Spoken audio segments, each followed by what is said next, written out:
Genesis 33.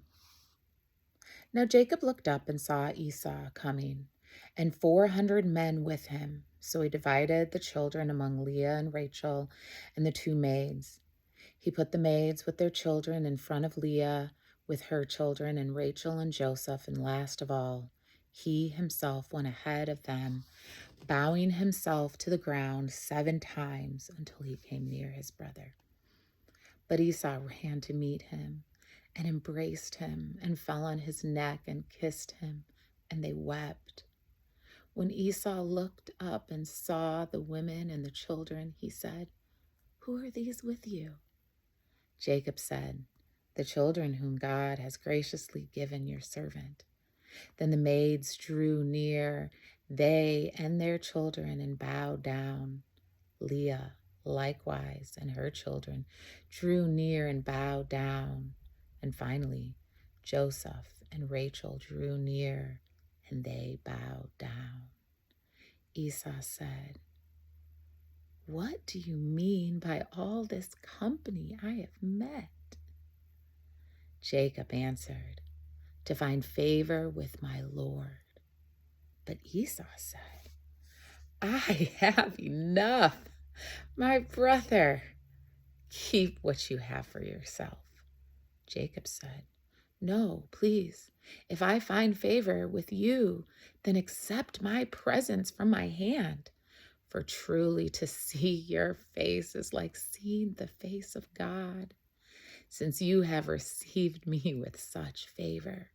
Please accept my gift that is brought to you, because God has dealt graciously with me, and because I have everything I want." So he urged him, and he took it. Then Esau said, "Let us journey on our way, and I will go alongside you." But Jacob said to him, "My Lord knows that the children are frail, and that the flocks and the herd which are nursing are a care to me. And if they are overdriven for one day, all the flocks will die.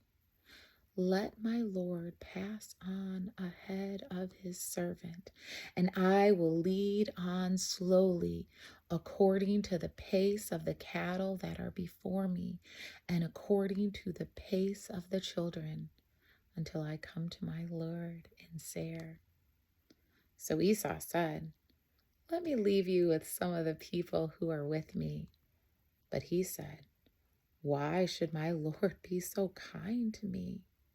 So Esau returned that day on his way to Seir.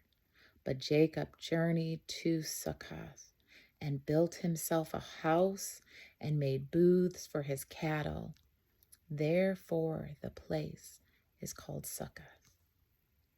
Jacob came safely to the city of Shechem, which is in the land of Canaan, on his way from Paddan Aram, and he camped before the city.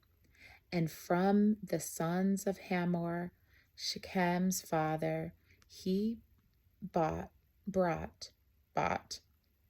for 100 pieces of money the plot of land on which he had pitched his tent. Therefore he erected an altar and called it El Elohe Israel.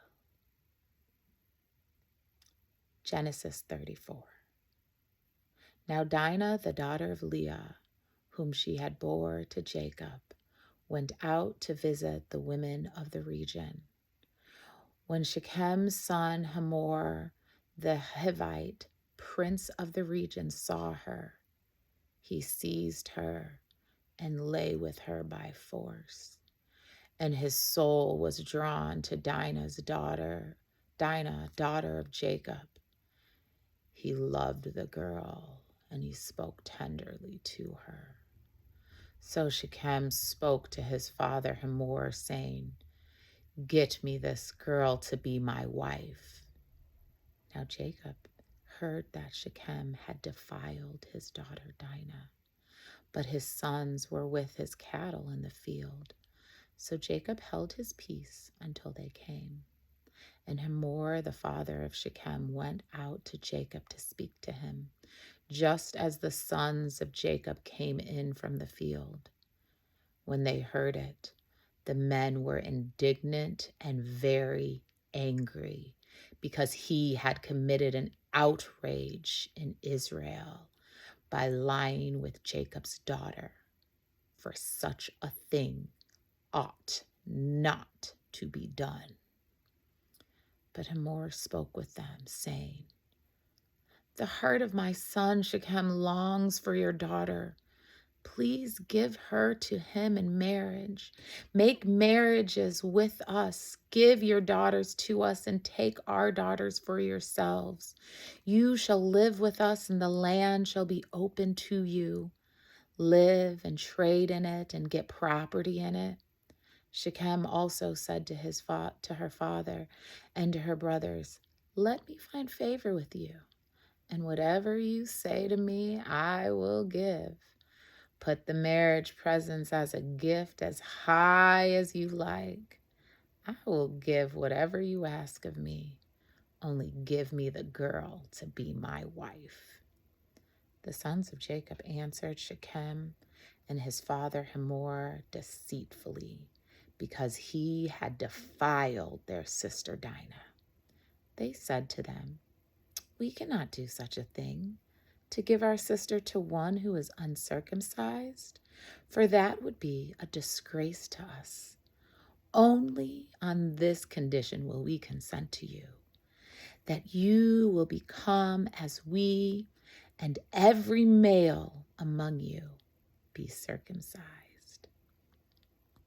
Then we will give our daughters to you, and we will take your daughters for ourselves, and we will live among you and become one people. But if you will not listen to us and be circumcised, then we will take our daughters and be gone." Their words pleased Hamor and Hamor's son Shechem, and the young men did not delay to do this thing, because he was delighted with Jacob's daughter. Now he was the most honored of all his family. So Hamor and his son Shechem came to the gate of their city and spoke to the men of their city, saying, "These people are friendly with us. Let them live in the land and trade in it, for the land is large enough for them. Let us take their daughters in marriage, and let us give our daughters. Only on this condition will they agree to live among us, to become one people, that every male among us be circumcised as they are circumcised. Will not their livestock, their property, and their animals be ours? Only let us agree with them, and they will live among us." And all who went out into the city gate heeded Hamor and his son Shechem. And every male was circumcised, all who went out of the gate of the city.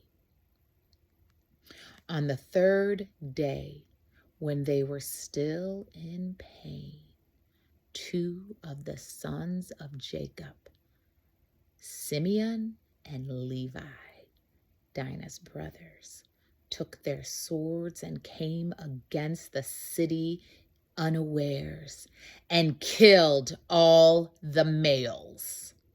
They killed Hamor and his son Shechem with the sword, and took Dinah out of Shechem's house and went away.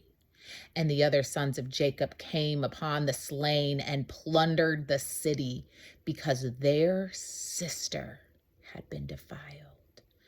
They took their flocks and their herds and their donkeys and whatever else was in the city and in the fields, all their wealth, all their little ones and their wives, all that was in the houses they captured and made their prey.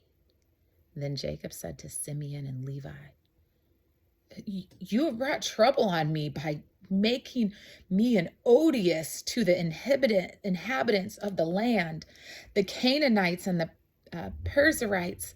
My numbers are few, and if they gather themselves against me and attack me, I shall be destroyed, both I and my households.